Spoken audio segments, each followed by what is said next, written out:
Kaya nagpapasalamat po kami ma'am sa ating government no, sa South Cotabato. Nakita nila kung ano yung mga needs o mga kailangan ng mga mamamayan dito sa aming barangay. Siya, si Jonathan, isang magsasaka na taus-pusong nagpapasalamat sa pamahalang panlalawigan ng South Cotabato.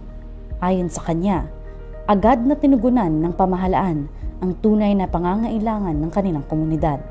Ako si Jonathan Sambog, member ng Project Lawa dito sa Barangay Lunin. Actually ma'am, malaking tulong no, itong Project Lawa kasi dito tinuturuan tayo kung paano tayo dagdag kita, no? Magtanim ng mga gulay. Minsan may mga seminars nga ginaganap namin dito. Kumbaga, dagdag kaalaman sa amin ng mga farmers.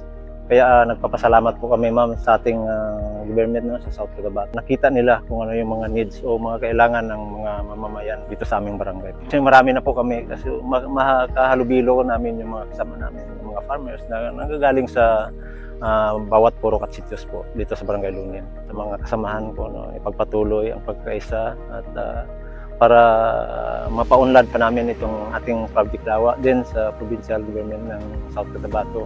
Marami pong salamat no, sa binigay ng mga project na kagaya nito kasi nakakatulong sila sa mga nakita nila kung ano yung mga needs o pangailangan ng mga farmers.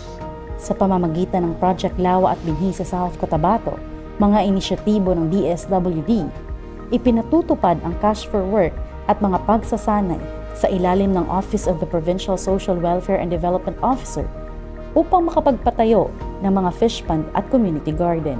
Layunin nitong matulungan ang mga magsasaka, lalo na ang mga vulnerable na sektor, at mapalakas ang produksyon ng pagkain sa probinsya. Ganito sa South Cotabato, ang bawat magsasaka ay pinahahalagahan at ang kanilang kabuhayan ay patuloy na pinauunlad.